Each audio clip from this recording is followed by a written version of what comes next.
Bilous in the house. I'm in the house, baby. Jimmy's family's on the way back. Jimmy's putting the left hand away. He's putting the right hand away. He's going to get some real life expectancy work happening in his future. Hey, guys, listen, coming up to the show, Rob Gallo. Yeah, it sounds like wine. Yeah, he just told me that's how his name is said. This guy went from casino mogul to chasing bucket list bliss, and he's here to spill exactly how he did it. And we're diving deep into a wild new, guys.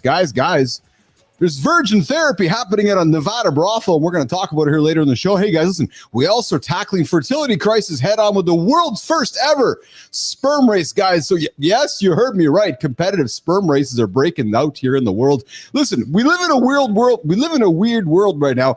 Congratulations to the Liberal Party in Canada. You won the election yesterday. I'll leave all comments aside for a different political show, but hey, listen, before we dive in, I invite you to smash that like button, hit subscribe, and tell all your friends about the greatest morning show for men, Mornings in the Lab with Keith and Friends. And reminder, guys, this is an R-rated experience. We might drop an F-bomb, B-bomb, and S-bomb along the way. I'm suspecting Rob Gallo might have some bad language in his vocabulary. So guys, just a heads up, I invite you to put the headphones in or walk the children out of the room or tell them that we got guests that might drop some insights that might be offensive. Of course, we got Marty here today in the lab. Excited to have Marty hanging out this morning. And of course, John Anderson's joining us from Cinco de Mayo down there in Mexico for a few days this week. And as always, we got producer Jimmy on the buttons. Like I said, when we started the show off here today, Jimmy's happy. Jimmy's happy. He's got his family coming back. His family's been away. So Jimmy's been hanging out with Uncle Keith here for the last few days and keeping himself occupied. Left hand, right hand, left hand, right hand. Yep, true story. So Jimmy's family's on the way back and he's excited about that here today. But Jimmy, let's bring in the boys of the hour. No, not Gallo or Ruff. Let's bring in Anderson and Marte. What's up, boys? Johnny, how are you, pal? What's going on today, my friend, my brother? What's shaking, brother? What's up, I got baby? energy today, man. I got a fucking great. It's legs day today. I got a good lift in today. I got a good cycle in today. I even went for a fucking walk today, man. You did. So you're clearly done licking your wounds from yesterday. Yeah. Well, so actually, no, because my party didn't win yesterday in Canada. Although I never talk politics on this show because I do wear blue underwear and a red shirt. But hey, anybody knows me well enough knows I like to make my money. But I love you. I just got to make a fun joke. You always talk about red underwear and a blue shirt or whatever you say. Wouldn't the underwear be kind of like the one that you're shitting on? Oh, so I guess I got to change my outfit then. Maybe like a red t-shirt and a blue hat, you know? It's like, I'm going to take the color of the part you don't like, and I'm going to sit on it. I'm going to put it on my nuts. That doesn't show a lot of support. Oh, man. It's funny, man. Listen, like Keith, I love that. I love that shirt you got, so I'm going to wipe my nuts with it. Does that show affection? I know we're on the same page, brother. Here's what I know about you and me. We both love to make our money, but we both love our women and our daughters. So anybody who's listening to us can read between every line that they want. Johnny and Keith and Marty are capitalists at heart, but we love our women. And we would love to see a leader of somewhere in the world of being a woman instead of fucking always having to be I gotta have a white guy being the leader. Fuck, man. How about women and black guys being leaders? I don't know. I'm just saying. Marty, what's shaking, brother? Well, good morning, guys. I want the best leader. I don't care what they are. So I agree with you. Thank you for saying I want the best leader. I don't, because you got to be careful with that. Yes. Yeah, that's a slippery slope right there. I'm having fun. And Johnny, the youngsters calling the old dog in line, brother. I appreciate you. Hey, there's so many ways to just mark just a little fun food for thought for the future. When you're creating some big fucking corporation, you're trying to think of ways to get ahead. You can actually create a corporation with a female as the head of it because she's female. And you're on like some small school of corporations that's like at the top of list of getting tons of government contracts. Yes. Oh yeah, I can imagine. But she's going to be a killer leader too, though. It's not just going to be. What I'm saying in many cases that she's just the face. She's just the wife of the husband. She just stands up there and says, "I'm the owner," because then all the contracts line up. I will rant for a second, though. I do feel like we've moved into this era of, like, with the Pope dying, there just seems to be this absolute dominance of just male. And no judgment, just observing. Marty, Johnny, just observing. Just observing. Marty, how are you, pal? Hey, Marty, you're the home of the Winnipeg Jets, wearing white. Hey, there you go. I see you, man. I guess I'm matching you. Marty, tell Johnny and I how your day was yesterday. We really want to know how your day was yesterday. Did you tackle the gym yesterday, Marty? I did. Yeah. I had a good leg session yesterday. Nice. And that was it, man. Nothing special. Nice. Just, you just get in your routine, you do your thing, and it's like you're sleepwalking almost. Yes. So, yeah. Speaking of routines, Marty. So I know that you're into high rocks. Yes, sir. And I know you're thoroughly enjoying it. Well, I got something maybe a little more competitive for you to consider. Oh man, let's check it out. Yeah. So apparently, the world's first sperm race is coming to the Hollywood Palladium. Marty, jerk off in a cup, put the cup into the tube, and shoot the tube down the run, and off you go. But apparently, thank God, because I thought you were going to say who can fucking launch that nut further. I'm thinking, man, this is getting fucking sideways quick. Well, Johnny, we learned Marty's bends, so maybe there's some. Crazy. Listen, but here's truth here, boys. There's two rival universities, UCLA and USC. So just down the road from Johnny, they're going to go head to head in a microscopic showdown, all to raise awareness about an issue that's affecting men worldwide, other than Elon Musk, declining fertility. Yeah. So and it's such an easy problem to fix. Stop fucking eating in 7-Eleven. I knew you were going to say that. Jesus Christ. Oh my God, we got this big fertility problem. We should make all these new drugs for it. No, how about stop eating the fucking food that's making you fucking sterile? Marty? The dad bod crisis. It is the dad bod crisis. Because the dad bod is like the side effect of not throwing a nut that's got a swimmer. Exactly. Yeah. But listen, apparently, so sperm racing is leveraging gamification to highlight a serious public health crisis, you guys. Globally, sperm counts have dropped, guys, by over 50%. Johnny, since you and I were born. Yeah, back in the 1700s. With factors like stress, obesity, McDonald's, environment. Can I just sneak in the middle of this?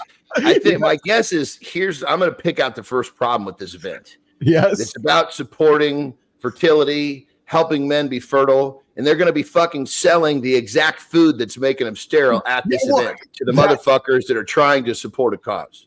That's the problem. That's actually insane. That's actually right. There's going to be some dudes talk about a fucking hustle. Christ almighty. There's going to be dudes driving to the event, stopping at fucking Five Guys or In-N-Out Burger, just crushing some fucking greasy food, and they go in there and that's on them. But at the event, when you can only buy the food that's fucking you up, that's just a hustle. But guys, get this, man. This innovative event, like it's transforming an invisible health issue into a tangible, trackable race. They're actually live streaming it. There's sports commentary. And Marty, for your demographic, there's even betting through cryptocurrency platforms. We're cooked. So I don't even know what to say with this, man. But here's what you can do. First, you can stay proactive. So guys, if you got some sperm that's declining, what you might want to do is just go have some great food. One single ingredient food, get some exercise, and limit your environmental toxins and environmental exposure. And hey, turn on Netflix for this wonderful sperm racing event coming up in the future. And I just gotta. Oh, Jimmy, let's throw the video on here. Jimmy apparently has found a video. And guys, Jimmy's wife and kids are away. So I don't know if the video Jimmy's showing is from his house or if Jimmy's showing a video from something he found online. But apparently Jimmy's got a video of a sperm race, Marty. So Jimmy, show us the sperm race video you have and do tell us if it's a personal one or not. Jimmy, for the record, I don't want to see your stuff. Ready! Once they enter the chamber, we are live. You guys ready? This is enormous. Shit. Jimmy is off to the races. This might not even be close. Oh my God. All of those years of YouTube. Who is that? The feminist. The 800 credit score. Jimmy is long What in the hell are we gone. watching here? No spheres aren't even on the screen. This is a microscopic. Sounds like these are the guys making the sperm here. It's not even close. Noah, where are you? We can't find him. What the fuck? Jimmy! Jimmy! I don't even know what the hell that was.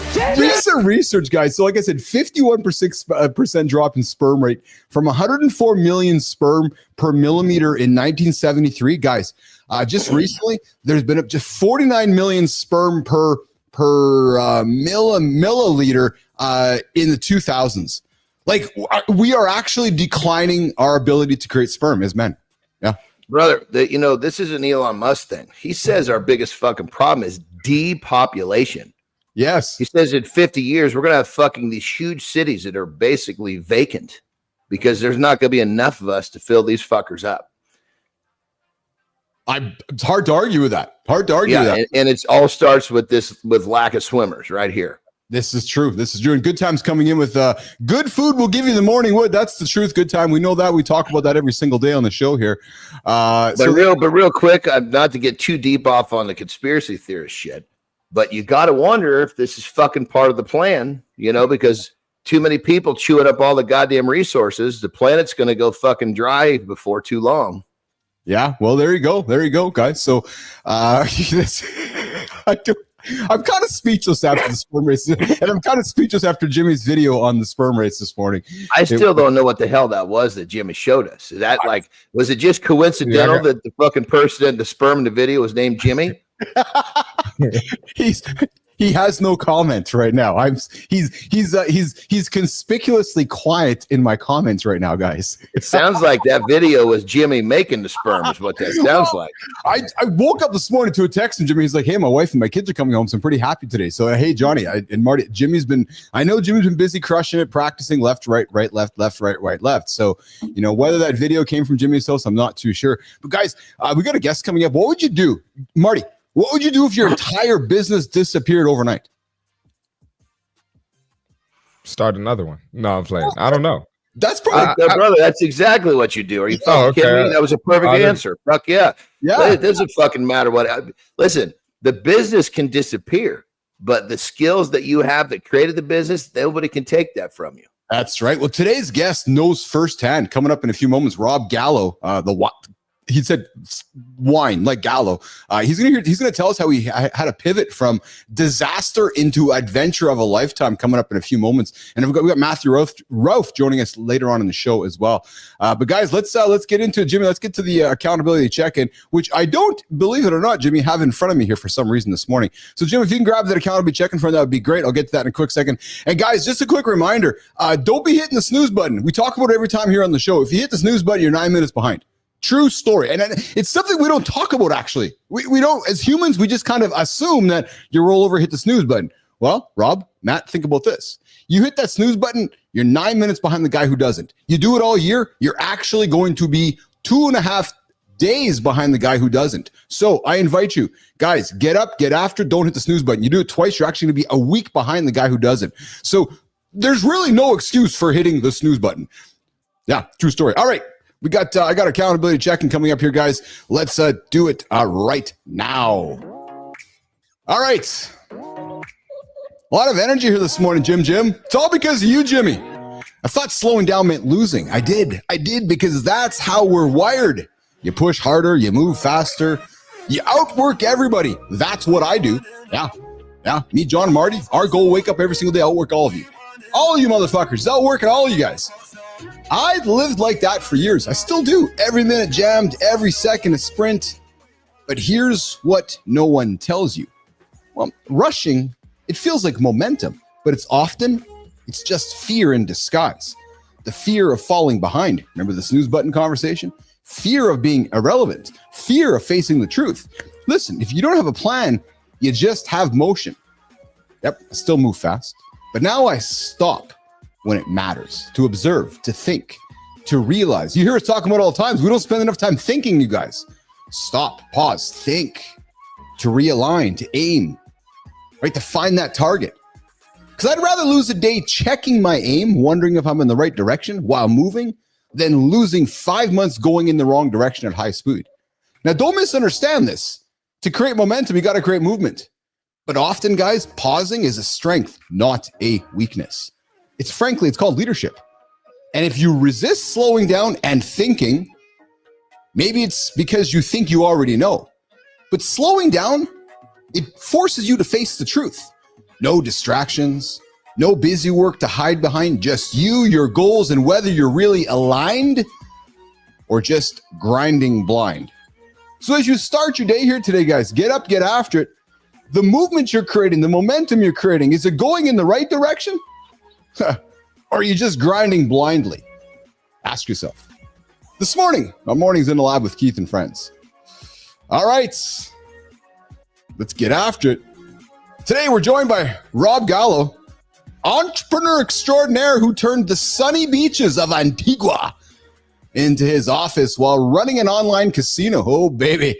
Rob's life took a wild twist thanks to a sudden U.S. law change, but he turned setbacks into incredible comebacks, from building booming businesses to bucket list adventures in Australia. Rob's here to show us that life's detours might just lead to our greatest successes. Mornings in the Lab Nation, on behalf of Keith and everybody, let's bring him in here, Jimmy. We'd love to introduce and welcome Rob Gallo to the lab. What's up, Rob? Hey, what's up there, Keith? How are you? Good. How are you, pal? Good to have you. Cool. I can hear you loud and clear. How are you today? Jimmy, let's bring up Johnny and the boys. I'm doing fantastic, but I'm getting better. Rob, what's up, brother? Zigzag line. Hey, what's up, Jim? Oh, John. I'm sorry, John. That's all right. Yeah, You so call. I'll answer to race, anything. The sperm race. These guys, the founders, 17 and 16 years old. Yeah, That's cool. Sperm that's older than that. It's just retarded. Unbelievable. And they raised $1.5 million. Is that what it was? Was it $1.5 million? They raised $1.5 million in a seed round. That's unbelievable. Wow. So, Rob, where are you joining us from today? I am in West Palm Beach, Florida. Oh, the sunny state The of retirement capital of the world. Yes. So you're the young guy there in the community, Rob. Yeah, for sure. Yeah, just hanging out, and all the younger ladies are just just checking out Rob over there. No, I got my wife of 38 years. So there you go. Nicely done. Got it, baby. Very nice. Yeah, that's cool. Years. That is awesome, brother. Congratulations to you. How big's your family? I have two. I have one of each flavor. My daughter is 32. My son had just turned 30 yesterday. Wow. So we had some people over yesterday. Yeah. That's awesome. So, Rob, I teased your introduction. Casino guy, revisited your business. Let's get into it. When your casino business was hit hard overnight, you went to bed one day with the casino business. You woke up in the morning and go, oh, okay. How did you manage that emotional roller coaster and keep moving forward? And to set that up, give our audience and give ourselves a story. What happened, Rob Gallo? Yeah, that's what I want to know. What happened? Yeah. All right. So I'm sitting on the beach at Half Moon Bay, my favorite place. And it was a Sunday afternoon. And it just happened on Friday. I watched the C-SPAN of the port security bill. And they snuck a little caveat in there that said transferring money to online casinos was now illegal. So they didn't make the act of actually betting illegal. They made and put the onus on the banks. So basically, the lady from Cryptologic, which was the company actually in Canada, they were in Ontario, Toronto, called me up and she says, as of Tuesday noon, we no longer take U.S. bets. And I was like, fuck. So that was 85% of our business just evaporated overnight. With like a small, I don't want to say loophole, but like a small loophole, like a small text change. Yeah. So again, the port security bill was after 9/11, and they stuck this thing in there that really had nothing to do with anything about, securing the borders, but they did it anyway. And they stuck this little caveat in there, an amendment, and it just wiped out the industry. So we had like 40 employees. What year was this, brother? Just for a little more context, what year was this? In 2006. Okay. October 1st or 2nd, I believe. So the law hadn't even come into effect, but crypto was a publicly traded company, and they said fuck it, and they just got out of the market. So we did a pivot. We downsized from 40 employees down to 14, and then we focused on the European market. And poker at the time was booming, obviously. So we came up with a promotion to it was called One Sick Promo. And so we're sitting around the conference room and we're going to give away $1 million to the World Series of Poker, the WSOP, a $10,000 buy-in to the top 100 rake racers, guys that generate a shit ton of business for us. Yeah. And so we built up this big promotion, and we're sitting around going, what are we going to call this? And we're like, I don't know. We just thought we were thinking it was going to be like Abbey Road. So we felt that somebody from the European country was going to win the WSOP. Yeah. So we were doing like the Abbey Road shit. But anyway, it was just sick. It was a crazy to give away $1.2 million after just getting 85% of your business wiped out was kind of counterintuitive, but it put us on the map in the international stage. Well, I was going to say, brother, what you did is most people will basically turtle up. You're like, okay, it's time to play big. That's the way to get back. Yeah, and we did. I mean, we had a fucking blast doing it. It was amazing.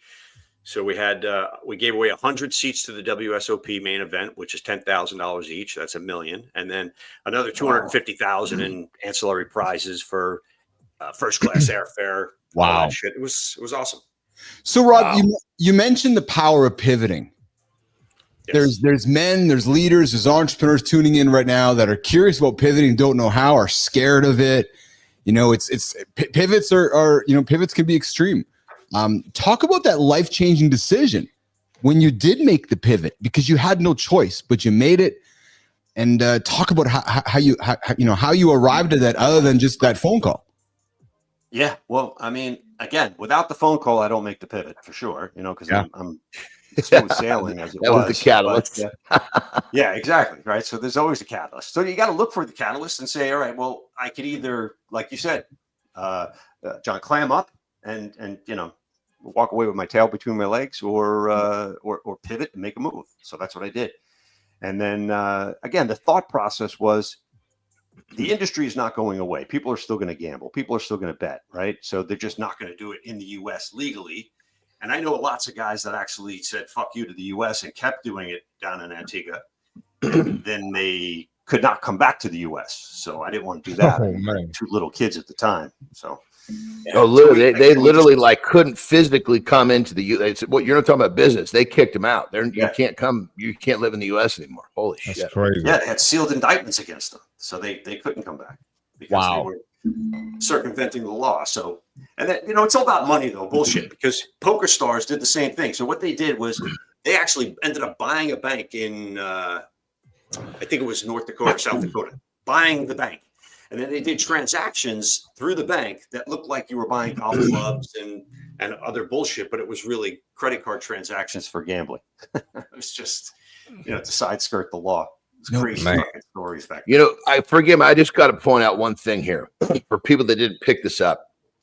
So Rob went through this situation where, his business was cut by 85%. But what he did was he maintained that winner's mindset or that abundant mindset and continue to move forward. If he was unable to do that and he was to go into a scarcity mindset or a loser's mindset, he would have put his tail between his legs and he would have drifted away. So that's why we talk all the time about doing the things you got to do every day to make sure that you stay in that mindset, because had he not been able to stay in that abundant or winner's mindset, he wouldn't have had the nuts to fucking double down and do what he did. So you see how our mental position, our mental framework has everything to do with our decision making. What state are you in is going to determine a tremendous amount of your decisions. You know what also strikes me, Johnny? Johnny and Marty, I'm going to come to you here in a second. Strikes me, Johnny and Marty, is that this decision for Rob was 100% out of his control. He woke up in the morning and he's like, oh, and he had to do something about it. And we often hear guys in our world that come to us or come on the show going, well, it just happened. It wasn't in my control. And Johnny and Marty, they somewhat collapse, so they don't do nothing about it, or they sit back in the corner and bellyache and cry and bitch about it. Rob woke up going, okay, that decision was made. I can't control it. I need to do something about it myself. Marty. Yeah, I can control what I do next. Yeah. Sorry, Mart, I had to say that. You good, man. Now I was gonna say in my generation, you know what we call that? Scared money don't make money. Right? Yes, 100%. So you gotta put it on the line. You gotta have some balls, and whether that's pivoting or leveling up, you gotta kind of take that risk to make it happen. So that's what I got from the Rob. Love that, dude. Because the worst thing that can happen, the last 15% hits the fucking toilet, and you got to start all the way over. Yes. But again, when you have the winner's mindset, you did it once, you can do it again. And the second time you do it, you'll fucking probably do it even better. Yes. But it's all about maintaining that fucking mental framework. Yeah, yeah. Hey, here's Keith, John, Marty, and our guest Rob Gallo here. Hey, I see you there in the comments. V Games, Rick Clody, I see you there. Good morning, Rick. Introduce you to Rob Gallo. Adam Holroyd, I see you as well in the comments. We can't control what happens to us, only how we react to it. That is so true. Hey, Rob, so take us through that moment. You wake up, you get that, you see that news. Like, did you instantly know what your decision was going to be? Did you talk to your partners, your wife? Like, and I'm serious. Like the moment behind the moment. Did you reflect on it for a little while? Did you kind of go and have a walk? Did you have a drink? You're like, that could be a pretty rattling few minutes for sure. Exactly. So take it because we're talking meditation today. I want to get some meditation. Like, did you go sit and meditate in a corner and think it through? Like, how did you arrive at I need to do this, Rob Gallo? Yeah. Well, again, I'm literally sitting on the beach. So it was a Sunday afternoon when I get the call, and I'm like, fuck. So at first it was like a gut punch, one of those feelings in your stomach where you're like, holy fuck, this can't really be happening, right? It's like a dream. I have to be able to wake up because this can't be. I mean, we just moved into a brand new office, 5,000 square foot. We spent like $250,000 building this office out. And I was like, oh man. Just built a brand new house on the beach in Antigua. It was fucking timing was ridiculous. So I was like, well, what am I going to do? Right. So basically went into the office on Monday and had my partner, Howard, I said, run the numbers and find out where other than the United States, what are our best markets. Right. So it turned out it was like Scandinavia and Eastern European countries, believe it or not. No shit. Kind of odd. Yeah. Wow. I wouldn't have figured that either. Yeah. Well, again, we never really gave it much mind because it only took up 15% of the business. Now, that said, 15% of the business was still a good bit of business, but not to maintain 40 employees and, these new digs. So we moved down to about, 1,700 square feet into town and, shit like that. But ultimately, we just looked at it and said, well, there's other people out there besides U.S. population, which really only makes up 5% of the overall population of the world, right? So it's a smaller fraction. As big as the market is. So we said, let's just focus on the European market, and we did that. And actually, my poker room manager and myself ended up going to Norway, which was our biggest country. Went to Bergen, which is a beautiful country, by the way, and the city of Bergen. And that was our top affiliate was from that country, and he was doing about $800,000 a month in business. Wow. Through us. So we put on a promotion and we booked a cruise ship. It's not, when I say a cruise ship, I mean, it's like a fucking ferry, but I mean, it's, maybe 250 people that goes from Bergen over to Newcastle. And we did a 3-day thing that was just a poker tournament cruise to kind of get our name out there and all that shit. And it worked. And then we built the business back up from there. And then I finally sold it in 2010. I had the opportunity in 2010 to sell it, and I sold it and quasi-retired. Yeah, good for you, man. That's awesome. That's absolutely awesome. It's like that movie. Forgive me, one of my favorite movies with Mel Gibson. I'm always kind of a sucker for the westerns. Is Maverick, where he has to come up with it. He's got to raise some huge amount of money for those days, where he's hiding as much as his boots and shit. He's got to get to this boat because then it's this big tournament on this big steamboat. Yeah, really cool. That's I'm envisioning the 250 people. That's a lot of cake that people bring on that boat. Yeah, no kidding. Hey, we're hanging out with Rob Gallo here. He's an experienced entrepreneur and business consultant who successfully launched and operated an online casino for 10 years. Now he's helping startups and entrepreneurs navigate business and personal decisions, highlighting the importance of pivoting and adaptability. Rob's here hanging out with us today, deeply interested in real-world asset tokenization, and he just fulfilled a bucket list trip to Australia. Hey, Rob, can you hang around for a few more minutes with us? Sure. Awesome. Here's what we're going to do. So, Marty, let's do the fit tip. And then, Marty, you got to rock and roll, brother? Absolutely. Awesome. We're going to do the fit tip with Marty, and then we're going to come back and we're going to talk a little bit of meditating, and then we're going to get to the conversation with Rob about his trip to Australia. Marty, let's do it, brother. Let's do it, man. Do it, pal. All right, we got the fitness tip for today. We're going to talk about the most overlooked muscle in your fitness journey. That's your mindset. You got to build your mindset as you go on your journey, right? A lot of people don't realize you can take yourself out the game with negative thoughts, right? Speaking badly about yourself, right? And just not being confident. Your mindset is going to be what gets you to the next level, right? You can do all the curls, all the bench press, squats, deadlifts. You can do as much as you want to. But if you don't have the right thoughts, if you're not talking positively to yourself, if your mindset is trash, if you don't use your mindset to push through on the days that you don't feel like it, you're not hitting your fitness goals, buddy. Right? So, along with the exercise, you need to be putting positive things in your ears. Surround yourself with the right people. Even the food that you intake affects your mindset. How you feel, how you start your day. The mindset is everything. So be careful, because you will have people that discourage you. You're going to have days that you're tired. You're going to have days that you're sore. You're going to have days that you don't feel like it on your fitness journey. But don't let that ruin your mindset. All right.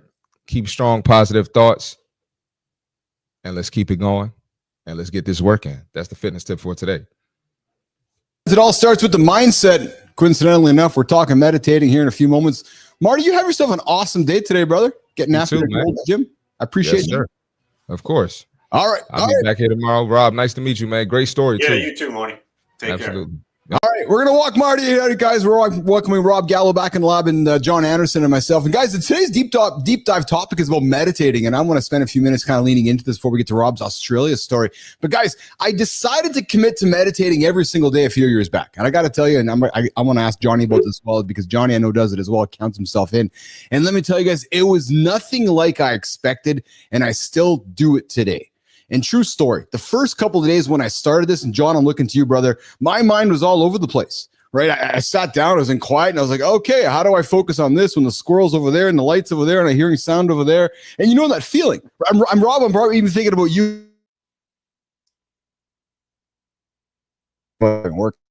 And then suddenly every unfinished task, every past conversation just floods in your head. You're like, oh my God, this is actually worse than meditating. And for the first little bit, and John, I'm thinking about you, bud, when you're counting yourself in, it felt more stressful than calming at first. But guys, I stuck with it. And every single day, even to this morning, when I get up and have my morning coffee, and like Johnny counts himself in, by that second cup, my morning starts to be free. My mind starts to be free, and something happened. I found these little pockets of quiet, these tiny gaps between my endless thoughts. But guys, it actually takes practice. It doesn't happen by accident. And the key word is, and John and I already talk about it all the time, intention. When I'm intentionally meditating, when I'm intentionally putting my brain into a space of thinking or quiet, it was like catching your breath after you're sprinting or after doing something pretty crazy. And I got to tell you guys, after a long period of time, where there was a number of weeks, the changes really started to take hold. I felt calmer. I felt more centered. But here's the kicker. I also felt really clear about my priorities. And as my day starts, I knew that if I sit back for 5 or 10 minutes to, I don't count myself in. I'm using a choice of words that John uses. But as I walk myself into my morning, my day becomes much more intentional. Meditation changed my life, you guys. And to me, meditation, yoga, thinking, putting my mind into a space to give myself the freedom to think is really what's been a game changer for me. So I invite you guys, if you're skeptical, I get it. I've been there. I've talked to AJ about this, but if you invite yourself to be intentional in your thoughts, watch the magic that happens. John, lean into this comment, brother. Yeah. I mean, I think that, meditation, I always try to avoid that word. People, it's like habits. Yes. People are fucking bent out of shape about it. So I call it sitting in silence. And I think the next thing you got to understand is that it's going to be different every time for even the same person. So don't have this, oh my God, this is happening, that's happening. You have one simple goal. And that goal is just to slowly quiet your mind. Now, the reason I count is because it gives me one thing to think about. Now, that for me works because when if I'm having a hard time, I envision like a slideshow, the numbers coming at me. There's 1. There's 2. Because now I'm just focused on one thing. When I'm focused on one thing, it slows me the fuck down. My brain's probably thinking about 15 things before I start doing that. Now, here's the thing. Start small. Just a minute. Like my non-negotiable for reading in the morning is 1 fucking page. I rarely only do 1 page, but if I have to do only 1 page, I'll do only 1 page if something comes up. Start small. Start a minute. And you're going to get to a point where it's going to be easier to pass that threshold like Keith was talking about, where you're just your brain is giving you every fucking reason to get up. Yes. Oh, I got to do this. I got to do that. Just fucking realize that, hey, I can do that in a few minutes. It's going to be okay. Now, I'm going to fast forward.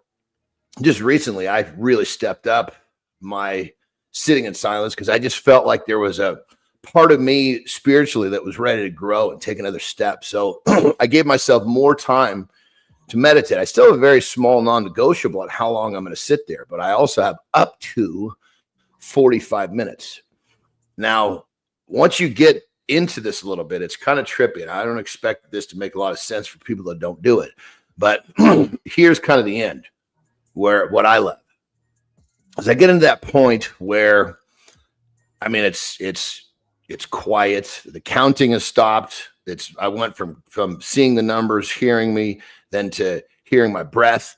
Once I can start to hear my heartbeat, now I'm in a different state. Now this is where the shit gets cool for me, and most people will find their own version of this. And I know this is a long fucking talk, so I'm gonna sum it up right now. When you get in there, you don't even know what questions to ask. Fucking answers start showing up. Yes. I can't tell you how many problems I have solved, and I didn't even know it was a problem. Well, it's interesting you said, Johnny, because I'm looking at you, Rob. I can imagine you strike me as you go after, you get after, you go. I'm going to imagine your head's busier than reality is. Am I correct with that? Yeah, but when you talk about meditation, I do meditate. I've been doing it for probably 12 years, 10 or 12 years. Good for you, brother. Awesome. It's a long time. Yeah. We use TM. So my wife, my daughter, and myself, my son was away at college back in the day. So the three of us went and learned how to do it. Right. And it was, so we do it. I do it 20 minutes every morning and 20 minutes every night. So the devil play. Very nice, brother. Yeah. So Rob, teach us, teach our audience, teach our nation, teach John and I how you meditate. Again, big word, but take us through your process. Yeah. So in the morning, it's oddly enough, as soon as you wake up, as strange as this sounds. So before I even eat breakfast, I come in here, I sit on this couch right here. Yeah. Just chill. I put on white noise, John. That's my background on purpose. And it just calms me. But so TM is a little bit different. When you learn how to do it, you get a mantra word, so to say. What does TM stand for, brother? Yeah. What is TM? What does it stand? It's called transcendental meditation. Okay. So it's like the Beatles did it way back in the day from the Maharaji. That's where it comes from. Okay. And it's really big, but it's interesting. So it cost me, I don't know, whatever it was, $500 or $1,000 to do it for us, and it was well worth it, because you get into this mindset of letting everything go as soon as, especially when things seem at their fucking most crazy, right? When you let them go and things just flow and you're in a flow state, there's a thing, what I believe is called the superconscious creativity. And this isn't my terminology. This comes from Brian Tracy from back in the day, Psychology of Achievement. Another great one, about how to think to yourself. And as Marty was talking before, the way you talk to yourself is paramount, right? That's how you are going to react. Just if somebody else says, go fuck yourself, you're an asshole, you're going to be like, what the hell? But if you say that to yourself, you're going to think, wow, why am I talking to myself that way? So anyway, getting back on point. So this TM just kind of lets everything go. And then ideas, the superconscious creativity, just come in and flow. So whenever, and that's what I'm talking about right there, brother. That's the part that I'm talking about. It's like shit just starts showing up, and I don't even fucking have a clue where it's coming to. And you said subconscious, correct? Superconscious creativity, they call it. Okay. Well, I guess it's subconscious, but it's just in the ether of the universe that ideas just flow, which basically come from human mind. You're thinking of one thing that you must have heard or seen or thought of before. Totally. When our subconscious is like a fucking locker for information that we don't really access much. For sure. Yeah. So that's my methodology. You know what's great about this, Rob, is so today's deep dive topic was about meditation. I had no idea that you come from this experience. So the fact that you're like, yeah, I've been meditating my whole life, it's pretty powerful. And I want to lean into like the first few days because Rob, Keith and John, we live our neurotic. To us, it's exciting, but to many, boring, routine, loop life. It's the same thing, but it works for us. Very structured, very, very, very routine. But Rob, when you first started meditating, I gotta think on day 1 or day 3, you're sitting there going, "What the fuck am I doing?" Like you're probably sitting there, like John said, because 2 things happen with us as humans. We open up a journal. What the fuck am I supposed to write down? We sit down and meditate and say, "My brain's too busy." How did you walk yourself through the process that this is working, Rob? Yeah. Well, that's a good point. I mean, I think a lot of people have struggled to do it on their own. And I knew that, right? I've always been a calm person, generally speaking, well-rounded, but there was this, I couldn't do it by myself. So I went to this guy, and this is when I lived in Long Island. And I don't know how we found him. Maybe he found him online or whatever, but he kind of shows you step by step. And it's an hour session once a week. And I think maybe twice a week the first 2 weeks. And then it's just kind of gradually showing you, like he would write on this little whiteboard. All right. And these are the things you're thinking. So like a sinking leaf in the ocean coming down, more relaxed and more chill, and just engulfing yourself in your environment. And then you're saying your mantra, you get your own mantra word. And the idea is, like John mentioned, you say it and say it and say it to the point where, like those numbers, they stop coming at you. Yes. And then you're at peace, you're at calmness, and you stop your mind from racing. Because when you're 100% Keith, when you first sit there, you're like, yes, you're thinking about shit on the oven. You're thinking about just stupid, nonsensical shit. Yes. But when you start to not overthink it, but start to remove those thoughts and let them just flow and just get back to nothingness. It sounds stupid, but it really does work. But it takes practice, like you said. You know what I love about this too, Rob and Johnny, is that we started your story off by the casino catastrophe. You get the call, oh, okay, I got to fucking do something about this because my business might have just fallen apart. What I learned in my meditation journey, Rob, is through the great George Mumford. I'm sure you know George's name, a meditator guy. He meditated with Michael Jordan and Kobe Bryant and the guys. He's a sports performance meditator. But he taught me this whole idea, Rob, about it's okay to begin again. Yeah. Because often when we do things, when we fail or we fall, sometimes we beat ourselves up and go, okay, well, the streak's over. I guess I can't do it again. No. It's actually okay to begin again. Sit down and just restart again. And it was that idea of giving myself permission to begin again. Does that make sense to you, Rob? Yeah, absolutely. 100%. Yeah. Yeah. So, that's from a business standpoint, after I sold the business and quasi-retired, which lasted maybe, I don't know, 3 weeks, 4 weeks. I was like, fuck this. I got to do something else. So I sort of backed into a consulting thing for a poker company in Colorado. And I did that. And I still like consulting. It's fun.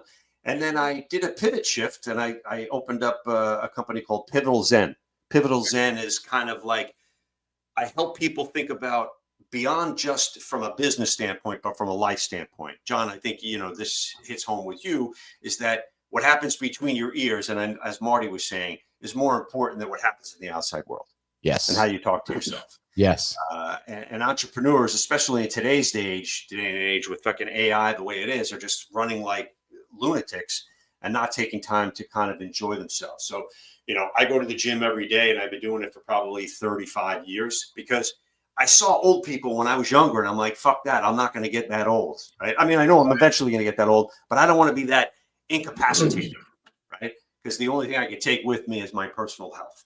And I think that's important that a lot of people that are either starting businesses right now or running up. Well, brother, I love what you're saying because, one of the things that I think that people tend to miss, life is bitch, entrepreneurship is a bitch. There's so many things that are bitch all around us.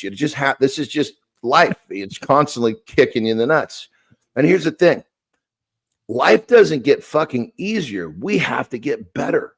Bingo. And when we take care of ourselves physically, mentally, emotionally, we level up. And the higher we get, the easier the shit around us becomes to deal with, and for many people, they just don't understand. The way you do one thing is the way you do everything. You're not going to be, if you're crushing in business and you think you're at a 10, but you're at a fucking 5 in your personal life, guess what? You're not at a fucking 10 in your business. You just think you are. Yes. Let's level up all the way across the board. Level up in your fitness, level up in your family life. What you thought was a 10 is going to go to a 15. Yes. When you start to commit to your whole fucking life, everything gets better. And people, the thing that, I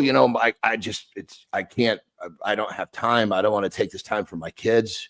I agree. Stop fucking wasting time. Stop watching that fucking garbage TV. Stop, spending an hour at fucking lunch walking to get your junk food.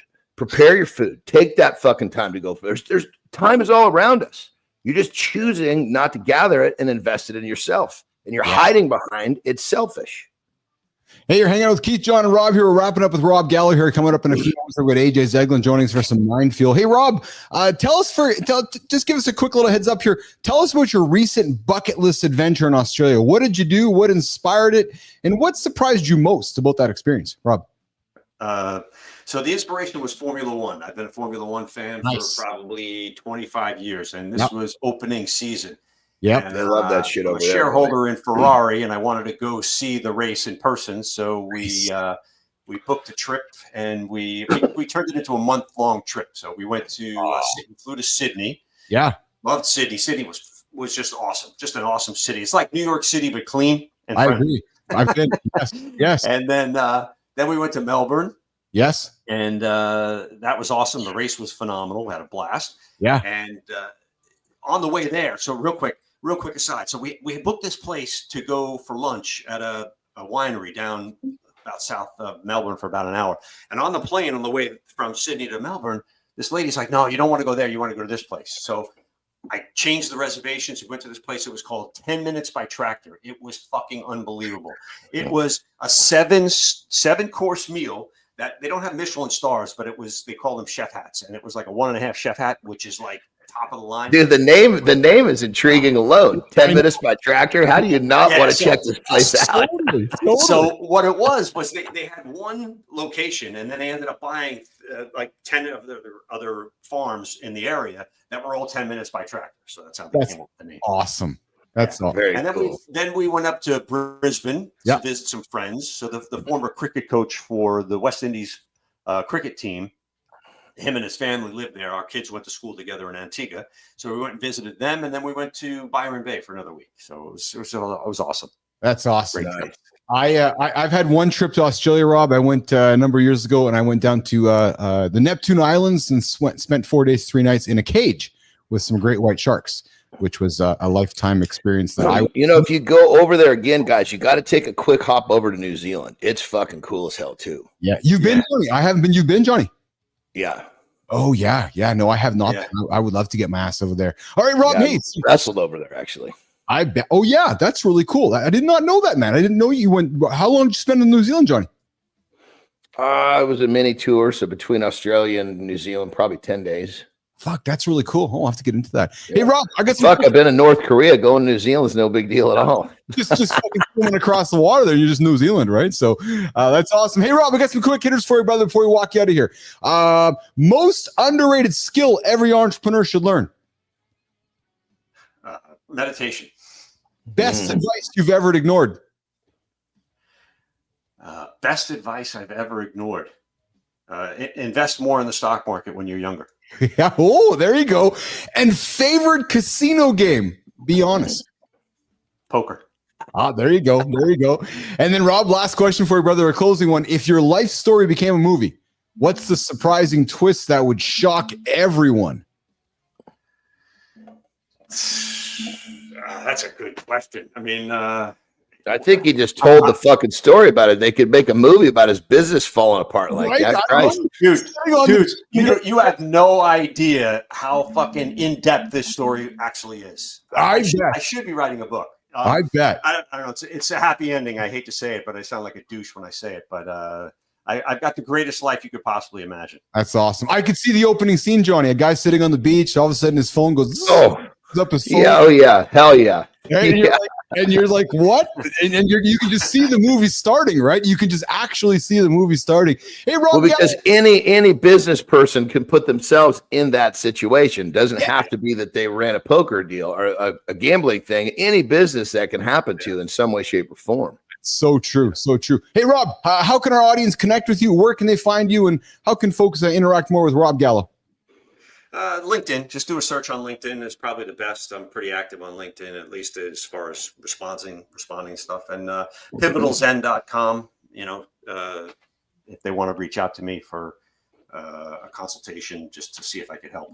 Beautiful, beautiful. Rob Gallo, thanks for hanging out with myself, John, and Marty this morning on Mornings in the Lab with Keith and friends. I'm looking forward to grabbing coffee with you later today. Thoroughly enjoyed your story, man. Thoroughly enjoyed getting to know you and so forth. I hope you had as much fun with us as we had with you. Yeah, I did. Great time. Thanks, guys. I appreciate it. Awesome. All right. Nice to meet you, brother. Yeah, you too, John. All right, we're going to walk Rob out of here. John's going to do lifestyle tip, and I suspect we got AJ's Eglin joining us for some mind fuel. We're talking touching. Yeah, touching, boys, touching. Johnny, it's good after, brother. And then I'll walk you out, Johnny. You can go over there for a little pee break, brother. Perfect. Let's do it. All right, Johnny up. All right, we're going to keep going on this negative self-talk thing because here's the thing. Once you understand what happens, it might be easier for you not to do this dumb shit. See, when you tell yourself you can't, let's just make this real simple. Your mind, your brain will go and find the supporting reasons why you can't. Versus say, I can. Guess what? Your mind's going to go find the supportive reasons why you can. So does it make a lot of sense to say that dumb shit to yourself? Absolutely not. And now that you understand that what you say to yourself is believed by your brain and your brain tries to help you do whatever you're saying to yourself, maybe you'll start to talk to yourself like someone you love. Maybe like your child, maybe your best friend, maybe your wife. So again, before you tell yourself the dumb shit you're telling yourself later today or a few minutes from now, whenever it's going to be, think it through. Because you can literally change how you live your life by talking to yourself like someone you love. Rock and roll. Vice John Anderson, talking to yourself like somebody you love. Johnny, I love that, man. That's a good message. We don't do it enough, do we? We actually don't, do we? Yeah, how often do you tell someone you love? You can't do that. Well, actually, fuck, a lot of people do that dumb shit, but you shouldn't. But you said something like, you know what? I don't recall the last time I looked in the mirror and said, I love myself. I think when it comes down to it, what I believe is I don't need to tell myself I love myself because I treat myself like I love myself. But what I'm more big on is making sure that I'm, talking to myself in a way that's going to allow me to continue to grow. Like, it's not like you can't do that. No, it's how am I going to do that? Yeah. It's a little shift. And then next thing, when you ask yourself a question, how am I going to do that? Next thing you know, 10 minutes later, boom, whoa, I should try that. Versus I can't do that. The fucking game is over.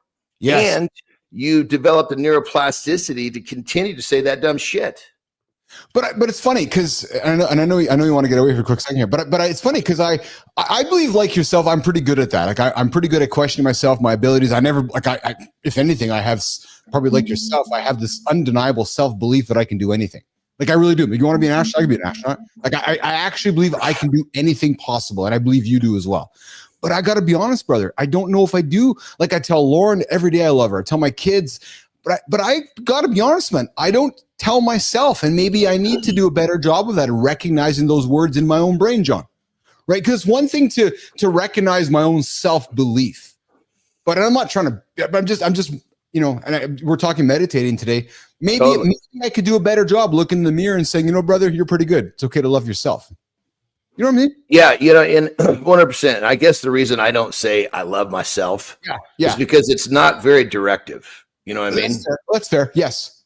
You know what I mean? I want to talk to myself in a way that's going to, kind of help me navigate. Saying I love myself doesn't really give me much of a direction, doesn't put my mind, like I can say I forgive myself. Yes. I'll say that. Yes. Often.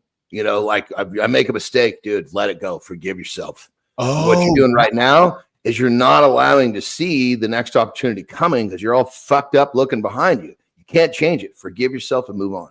But I bring it up, brother, because there's times when I beat myself up, and maybe, there's been many times I beat myself up, and I struggle with my own imposter syndrome. I struggle with my own, things I'm good at or not good at, and I'm so quick to reflect and project outwards to everybody else that as we're talking now, and again, since I've met you, I know that I can do a better job loving myself, not believing in myself, loving myself. There's a difference for me. Does that make sense to you? I see you nodding there and again, you're right. Maybe it's not so much saying I love myself, but I like what you said, which is I forgive myself, or that there's, or I can, or maybe I've made a mistake. I can do better with that instead of beating myself up. I beat myself up, John. I do sometimes. Yeah. And brother, it's a great conversation because I think as we talk about this, I realize I hang my self-love, my hat of self-love is firmly hung on my discipline, because discipline is self-love. Yes. It's like, dude, I fucking love you too much to let you do that dumb shit. Think this through. This is fascinating because this is happening so organically. That happened to me this morning. I got into my journey in the gym this morning, about a 100-minute journey. I got my training and so forth. By the end of it, I felt so in love with the moment. I felt so accomplished. I looked in the mirror. I was like, yeah, man, fucking good job, brother. Get after it. And you can't wait to do it again tomorw. Come on, baby. No, it's so chase the feeling. Chase the feeling. You never heard that one before, have you? Right? Right? It's because that feeling I had by the time like 6:40 came before the show, I was like, yeah, I felt fucking addictive. Oh. It's addictive. And here's the thing. It truly is addictive because it's chemicals that your fucking brain has released that makes you feel good. So we're all drug addicts. Yes. Are we addicted to stress hormones? Or are we addicted to fucking positive hormones? You saw the energy this morning when I came into the lab. I saw you. You saw me. And I was fucking bouncing off the walls. It's like people that are fucking so tied into drama. Yeah. They're addicts to the fucking stress hormone. That's comfortable to them. Their brains are always seeking familiar. Well, familiar to them is living in that state of stress. That's familiar. So that's where their brains go. And but you have to retrain your brain. Like, I want to be in a place where I feel fucking amazing. And I know that if I do these things, I'm going to feel amazing. And we retrain our brains to go a different direction. And when we live in, this is a big part of I use winner and loser mindset, because a lot of people understand scarcity and abundant. Those are kind of screwy for people. Yeah. But it's kind of the same thing. But when you're in that winning mindset, right, you see things more clearly. Well, guess what? When you're filled with fucking stress hormones, it's difficult to stay in that winning mindset. Most people take a good fucking dose of a stress hormone and the fucking game is over. They're in a loser's mindset. They question, can they do it? Next thing you know, I can't. Well, game's over. It's interesting because my dad was saying to me, like, so Keith, where do you get all this energy first thing in the morning? I'm like, actually, I don't know. I just get into the lab. I get behind the microphone with my headphones and it just happens. But you know where it happens? It happens on the side of the wall. It happens with my discipline. It happens when I accomplish this. And then I get here. I'm like, yeah, I'm ready to fucking go because I've got that done. Dude, I so agree. But let me add one little thing to that. Yeah. So at nighttime, because I write out my fucking day every day. I know you do. Yeah. And it's pretty much the majority of the time, it's fucking almost the same, but I still write shit out. Yes. But what I'm doing is I'm like fucking going through like, God damn it, I can't wait to do that. I get excited about the next morning, waking up at 3. Yeah. Before I go to bed. So I'm already programmed. The association of getting up is positive. I can't wait to do it. Versus, oh my God, I got to fucking get up at 3. That alarm goes off, feels like you get hit by a truck. So it's, that for me, it's the night before, creating the positive association. So when I get up, it's easier for me to get going. But then, of course, what you're talking about, that's all part of what I'm looking forward to. Yes. Well, I have the same thing last night, Johnny. I'll let you go for a quick pee in a second, Johnny. I was so excited about today. I was writing down all the things we're going to do today, knowing AJ was going to be a few minutes late. I was like, yes, that's awesome, man. I'm like, Zeglin's going to be late. We got lots of time on the show here today. He's channeling his Winnipeg Jets. Hey, and real quick, I'm going to be good to run without a piss till AJ's done. Beautiful. Beautiful, beautiful. I don't want to. I'll be honest. If I have to sit here and pinch the fireman's cap, that's what I'll do. I don't want to miss any time with AJ. AJ, I'm pinching the head of my dick for you, brother. There's not a greater compliment one man could give another man. Jimmy, there's a cut for you right there. Dude, funny fucking story. I'll make it quick. I'm coming home from Japan. It was a rough fucking tour. You know, they always give you sleeping pills. They're like, don't take this until after you have the meal because you want you to eat, right? So I fucking take this thing right. The meal comes, I take it, and I'm fucking out. I wake up and holy Christ, I gotta piss. Like emergency time. Like I'm like checking to see if I'm wet. And I get up and I run back to the fucking bathroom. And there's a line. I'm like, oh my God, I'm not going to fucking make it. And I feel myself starting to dribble down my leg. Keep in mind, I'm only 39 at the time. So this is not old man shit. This is just half the pee shit. And I'm like, I have no fucking choice. So I reach down in my pants and I fucking pinch the head of my dick right on the fucking hole. And I'm giving it a pretty good squeeze and it's still fucking dribbling out. Because now that I pinched it, I kind of relaxed the muscles and the pressure's built up, right? So I have to keep torquing down on this thing to keep it from I'm fucking peeing in my hand. So finally, it's my turn to go. The door fucking opens. I almost knocked this poor lady down, fucking getting into the bathroom, right? And I take a fucking piss, and I got piss in my hands. I've wet myself a little bit, but not so bad that I'm, not so bad that the people on the plane are going to smell my piss. Anyway, I get home, wake up the next morning, and the fucking head of my dick was black. I had squeezed it so hard. It was fucking purple was gone. It was black. Right. And I'm like looking at this and I'm thinking, oh, fuck. I better tell Terry the story before she fucking discovers this all by herself. Think about that. You come home and the head of your dick is fucking jet black. What is your wife going to say to that? Hey, AJ, would you like to touch that story? So, AJ, now that you know the story, I'm pinching it for you, brother. AJ, would you like to touch that? Hold on. Would you like to touch that? Don't say that, you fucking weirdo. Would you like to comment would be a better thing to say. I wasn't nothing about touching that is part of the story, you fucking weirdo. Well, we are talking touch therapy in a couple moments with AJ. So. I was thinking, you know how when you're like a kid and you got the hose, and you just like you squeeze it, you put your hand over the end of the hose, so it sprays everywhere. Dude. Oh man, and I got a comment from Jimmy saying, "Is that also a tip to last longer in bed? You got to squeeze off the hose there, AJ, if you need to last a little longer in bed." So. Anderson, you always have the fucking good ones, man. You always have the good ones. AJ, brother, I am unapologetically me. I love it. That's why you are such a great friend and a great co-host on this show. Eglin, what's going on today, brother? How are you today? Give Johnny and I a heads up on how Mr. Eglin is today.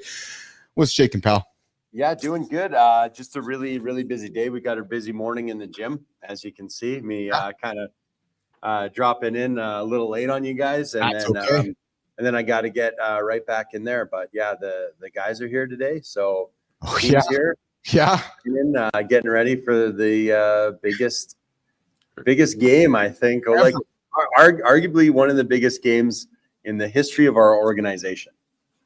Will be tomorrow night. That's fucking paramount shit right there, and the fact that you get to be a part of that's pretty cool, brother.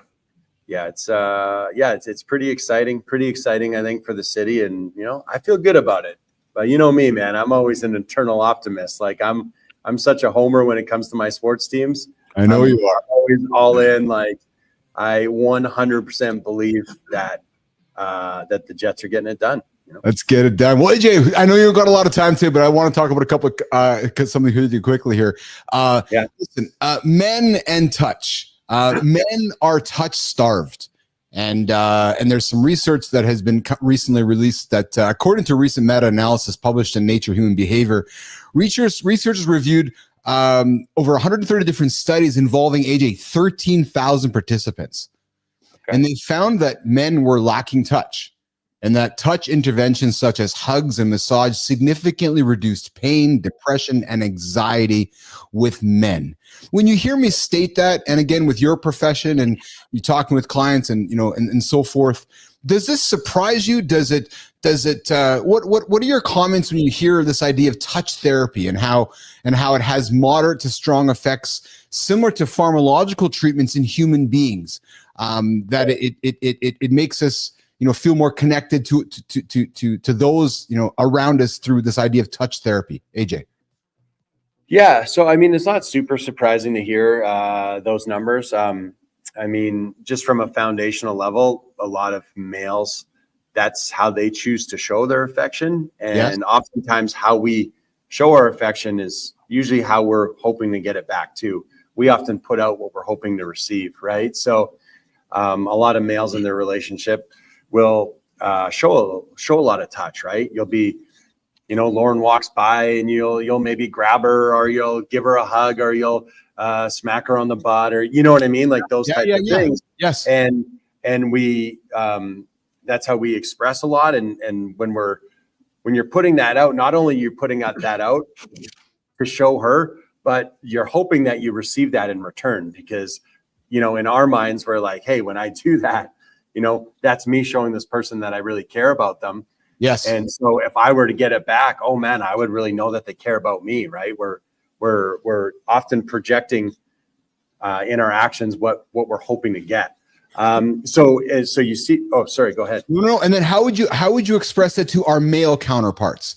Again, you're in the gym with all you hockey players, football players, Keith and John and AJ are all hanging out, you know, talk about how appropriate it is to walk over to me and just maybe touch my shoulder, or just kind of give me a hug, or because that's part of the research too, where men don't feel disconnected because we're not touching even ourselves enough as men in terms of an affectionate, appropriate way. AJ. Yeah, because so where we come up short on it a lot is because in a few different capacities, right? Yes. No guy is probably going to sit there, let's be honest, and say to another guy, or even say to his partner, like, I never just go to Melissa and be like, I need a hug. You know what I mean? Like, it's kind of, you know, we've talked about all types of stereotypes and all sorts of preconceived notions or in stuff that we have in society, and ideas and how we think stuff should work. And we talk about how important it is. Just you guys are always, you know, touching on the vulnerability piece and how we really have to shift our perception of that word and what that means. This would be like even a bigger part of that, right? I to you and saying, hey, AJ, I want you to hug me. You're like, that's fucking weird. There's not a single, I've never gotten that request from anyone that I know, any of my buddies, any of my friends. But yet, what's funny, dude, I fucking say that all the time. I see some dude, give me a fucking hug. I mean, that is a real fucking, you know, when either one of us see each other in person, as we're approaching, you may hear me say that as we're getting closer. But I just wanted to jump in real. I think there's a level here that I want to make sure we touch on. And I agree with everything you're saying, AJ, 100%. That this is so common, but it's the idea of giving love without an expectation in return. That right there, it took me a long time to get there. But once I got here, then I realized, God damn it, I actually want to give a lot more love, because I'm not waiting. There's no expectation. I'm not waiting for this box to get checked before I can do it again. And the funny part is, when you just do this without the expectation, it seems like it just creates more in general. People are going to respond to you differently. And it feels really good to actually just give. Yes. To give, you know, like with Terry, I often will think about, what does she need? Right. Like, I'll give her a hug. I give her a dance. And, you know, funny enough, fuck, that really helps me too. Yes. Well, it's interesting, AJ, to hear Johnny say it, because I know AJ, I want to be respectful for your time, but it's funny because I'd never walk up to you and say, I want a hug from you. But the funny thing is, AJ, when I see you, I do like to give you a hug. Like, I like the embrace. I get a lot out of that moment when I give you a hug. But we don't talk about it. It just happens. Right. And I think there's a difference too, just in a little phrase. I want a hug versus give me a hug. You know, give me a hug. Come here, man. Give me some fucking love. I say that often. Yeah. You know, versus I need a hug. Yeah. There's nothing wrong with that, because there's moments and times where I've said that, like, fuck, man, I'm falling apart. Somebody fucking hold me up. My heart is bleeding here. I need a hug. Yeah. But and just kind of breaking down a little bit of language. AJ. And what we typically see is, I was saying how, we don't really communicate that. We don't ask for that. But what we typically see is in a lot of moments naturally, like, let's say something great happens. Like, let's say, you're at some sort of extreme of your emotions, right? Yes. So what do we do as men, right? Let's say we see each other and we haven't seen each other in a while. Yes. And the first thing we do is give each other a hug. Let's say we see each other and we know that the other person has gone through maybe something challenging. Yes. Maybe they lost a loved one. We run into each other. Unfortunately, you're at a funeral or you're at whatever. We give each other hugs. Let's say our favorite sports team pulls off the greatest win and we want to have that strong connection with each other and like sharing that joy with one another. What's the first thing we do? We're hugging each other, man. Yes. So let's say we have a victory together. Man, I've played on so many sports teams. Yes. And when we won, man, when you're in that locker room after, it is nothing. You can't help it. You can't help it. Yes. So when we're not worried, when we're not in our own heads about, again, that idea of what society thinks that we should do or shouldn't do, or what the perception of a man is, or what the, you know what I mean? We're not worried about that. And we're just existing in the moment. What do we do in those moments? Man, we follow through in that physical touch, right? It's like hardwired into us. I'm getting goosebumps hearing you talk because I'm reflecting on it all and it's making me feel good. But it's funny, AJ, to hear you talk, because yet society stigmatizes much of what we're talking about, but yet it naturally happens so much. We're in these situations, right? Break the fucking rules, man. Society, fuck off. It's fucking horseshit. It's and when a man becomes confident in who he is, he doesn't give a shit. Yes. And it's fucking freedom, man. It's complete fucking freedom. Yeah. AJ, I want to be respectful of time. I know you got a busy day here, brother. I want to wrap us up. I did not expect this to go here. I'm actually glad we did, because because the article was that men are touch starved and how can we do something about it? Well, AJ, you laid it out. Be natural. Like, be normal. Like, if you're celebrating, go give your buddy a hug. If you win, if you're in business and you just close a big deal, go give him a hug. Not a big deal, right? Totally. Absolutely. Yeah. Hey, do you got 2 quick minutes for something funny, or do you got to rock and roll? Sure. Yeah. 2 minutes. That's great. So, because I thought you might be curious about this one too. Have you ever heard about a therapeutic discount for adult virgins?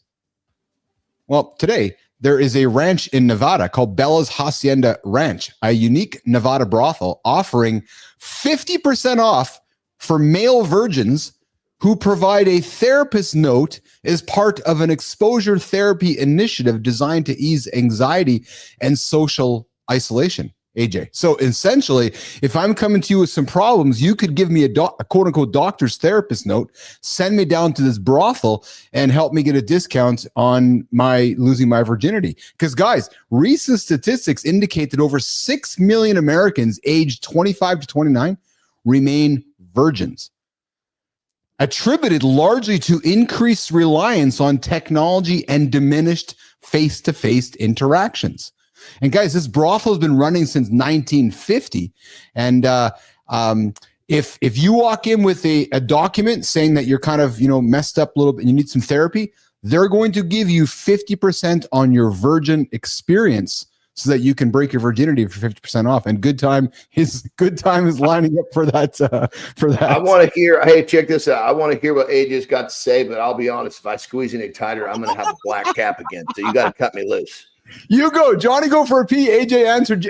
Johnny can listen as along the way here. Go ahead, AJ. What do you think of this, brother? You know what? I don't know, man. I wasn't expecting you to say that. I wasn't expecting that to be a thing. Right? Can you believe it's a thing though? Right? Like it's this unique program. My notes here tell me it frames the brothel visit explicitly as exposure therapy, creating a groundbreaking intersection. And listen, AJ, it's as much fun news for morning talk as we have here today, because the reality is, what struck me most about this, and let me ask you a comment on this. Are you surprised by the amount of virgins between the ages of 25 and 29? Yeah, I am actually. Like that surprises me. I would have thought like 6 million Americans, right? So let's go North America. Let's call it 10 million North Americans are still virgins between the age of 25 and 30. Like I actually would have thought, like I don't know what the statistics are, the numbers are, but I would have thought that actually my guess would have been that there would be less now than there were in future generations, and that people nowadays would even be losing their virginity at a younger age than generations before them. That would have just been my guess, So that number does surprise me to hear how high that is, like in that age range. Yes. Good time. If you have the right doctor, they can give you penicillin with the note. So you can go get the therapy, you can go for your therapy and then have the penicillin to make sure that you can go back and see your one-stop shop. Yeah. AJ, before I let you get out of here, pal, how are you feeling about tomorrow? I'm nervous, man. I got a lot of bad feelings of Colorado last year and so forth, but I'm still a fan who's optimism and full of love for my hockey team. Totally, man. I am optimistic. I am super nervous, but I feel like in these situations, being nervous is a good thing. All it means is that it's important to all of us, right? And I'm You're just on like, point, man, baby. You're on point. What an opportunity that we're in here, though, right? Yes. Like it's an opportunity, man. So we just got to embrace it and be like, hey, we could be one of these teams that didn't even make the playoffs. We could be a team that made the playoffs, but that people have zero expectations of.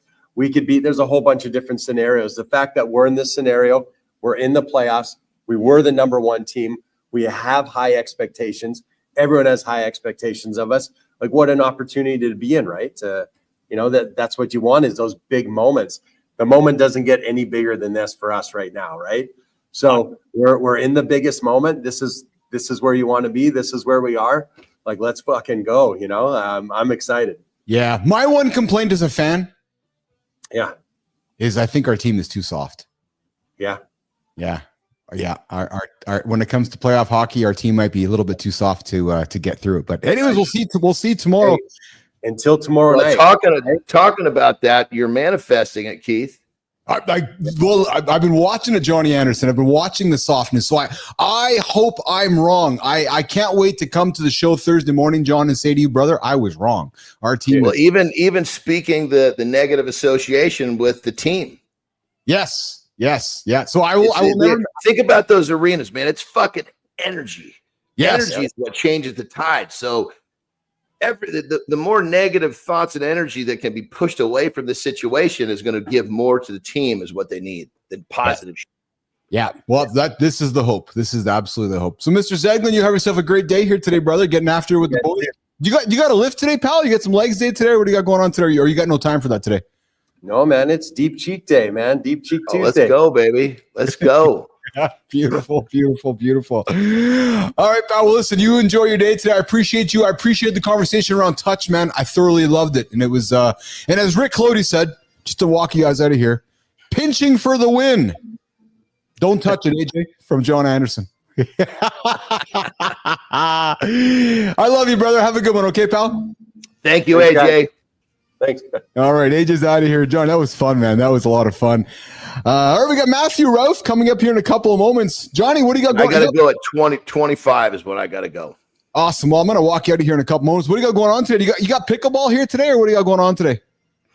Yeah, we're actually going to play pickleball, but we're going to play doubles today. Oh, no.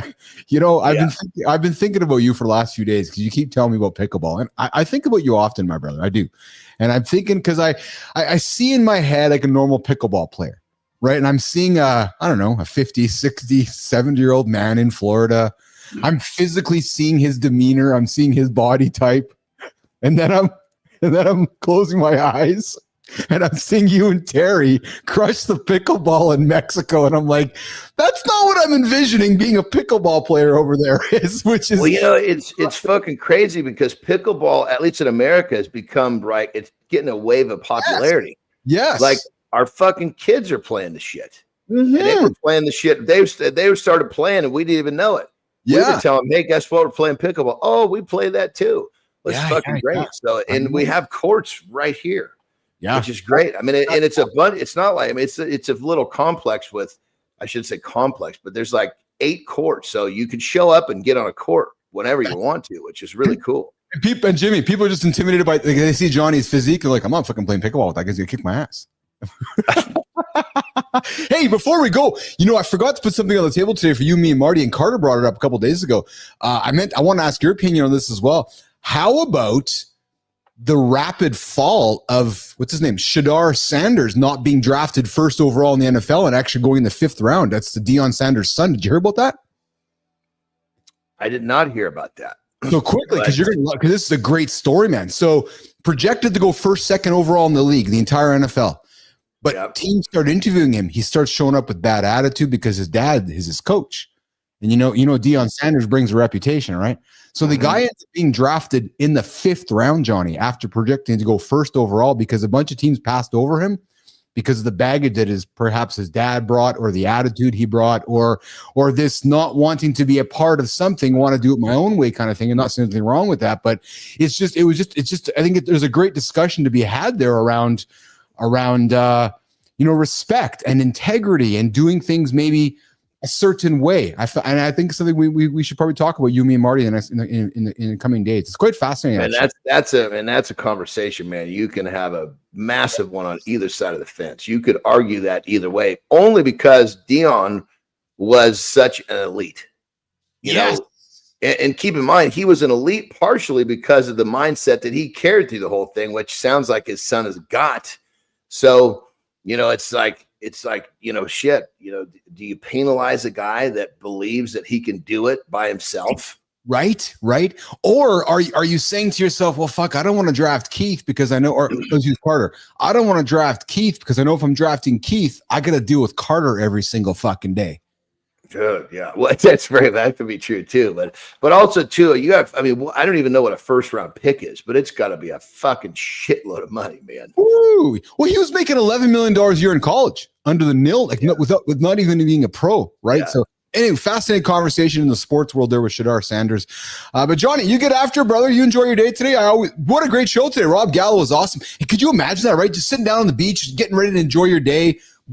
Open up your phone. You're like, what the fuck? Your whole business falls apart. Dude, I fucking love it because it just shows, he had the skills that he needed to get back. You can't take a phone call, can't take those away. Yep. And I loved it too because completely out of his control. And again, we talk about this often on the shows. People are going, it's in my control. I can't get over it. Not in his control, and he still overcame it with a pivot. So good story. Rob Gallo, love you, man. So, all right, Johnny, let's get you out of here. Jimmy, let's walk Johnny out of here. Have a great day, pal. We'll see you tomorrow, okay? You got it, my brother. Have a good loop. All right, you too. All right, Jimmy, just a quick little pause, Jim. We're going to walk Johnny out. I'm going to reset. Good morning, everybody. Here with Keith Bilous here. Mornings in the Lab with Keith and Friends. The only morning show to help you guys get your ass to the bed every single day, 8 o'clock Eastern time. LinkedIn, YouTube, and X. And hey, everybody on X, I see you here today. You guys are firing it up, and I appreciate all of you guys hanging out with us here this morning. What a great show, guys. We kicked it off this morning, myself, Marty, and John. Jimmy, what the hell did we talk about today to kick the show off? It seems like it was so long ago. Oh, yes. We talked about sperm races. Yeah, we talked about sperm races. The world's first sperm race happened between USC and UCLA. Spermageddon, guys, men fertility rates are on the decline. So listen, we can do something about it. Stop eating the shitty food. Put the good food in your body. We can get those fertility rates up. We had a great conversation with Rob Gallo here on Center Stage this morning, guys, at 8:15 Eastern time. Rob woke up one day, sat down on the beach, phone went off, entire business gone. Boom, gone. What did he do? Did he fall? Did he fail? Did he cry? Did he go in the corner and go, no, he did something about it. He pivoted and he built himself an even bigger business. So I invite you to go back and listen to that conversation with Rob Gallo. We had AJ Eglin come and join us today. We're talking touch therapy. Men, we crave touch, but we do nothing about it. So guys, hey, listen, if you're in a meeting today or hang out with your buddies today, go touch them. Go give them a hug. Go give them a pound, right? We want it, but yet nobody talks about it, right? We all want to be touched. We all want to be hugged, but nobody talks about it, guys. It's okay.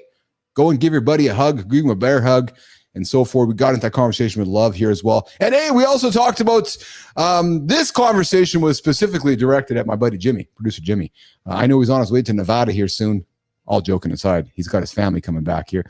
There is a brothel in Nevada that is offering up virgin therapy. So if you're a virgin in the United States, you have the ability to go get a 50% off discount at a brothel in Nevada to go lose your virginity. And apparently, guys, there's 6 million virgins in the United States between the ages of 25 and 29. So if you're tuning into our show and you are a virgin, come let me know. I'll keep it between the two of us. And actually, Jimmy, oh, baby, I got an idea. If you're a virgin and you're on our show or you're tuning into our show, I would love to hear about your experience going to the brothel. You can trust me. I'm not going to publicize it. Let's have a conversation about it. Let's understand how it happened. Let's understand why you're still a virgin. Let's have the conversation. Let's just fucking talk about it. I think that would be a fascinating conversation about going for therapy, going to the brothel, and how did it all work? Was it a 2-second experience, 10-minute experience? And how did you feel when it was all said and done? What do you think of that, Jimmy? Should we get that guest on the show? So we're calling all virgins. Hey, Melissa, that's going to be the headline hook on LinkedIn today. Calling all virgins. Yeah, to Mornings in the Lab with Keith and Friends. We're looking for virgins in the United States so we can understand what it's like going to the brothel to get some fuck, Jimmy, I'll even pay for the experience. Yeah, I'll put it out there. There you go. All right. Okay. We're going to get to our community corner segment on the show. I see Jimmy rapidly typing into the message box here. I don't know what the hell he's going to put out here, so I'm just waiting to see what words are going to pop up here. But I got somebody coming in the show here today who says pronounced roof. Yes, like the roof is on fire. Yeah, Matthew Roof is coming in. He's the founder of Uncommon Kindness. And Nation, he is the longest standing guest in the entire history of Mornings in the Lab with Keith and Friends. The fucking guy logged into the show yesterday. Yeah, he's been sitting there the whole time. I think he actually slept in the studio. He's been sitting there waiting patiently to join the show here today. He's a marketing and communications. So the Uncommon Kindness LLC, a marketing and communications platform dedicated to multiplying kindness. No kindness on the show. And unlocking growth for socially impactful organizations, men's mental health advocates, and mission-driven individuals. He leverages storytelling, emotional intelligence, and strategic frameworks to ignite growth and promote positive change. Recently, Matthew launched major initiatives like BuyGarHeart.com, an AI emotional support tool, Uncommon Mentality, a men's storytelling community. I love that. And Uncommon Kittens. Oh my goodness. A feline rescue and educational project. Today's guest is proof that nice guys don't finish, they thrive. Jimmy, let's bring the guy in who's been sitting there forever.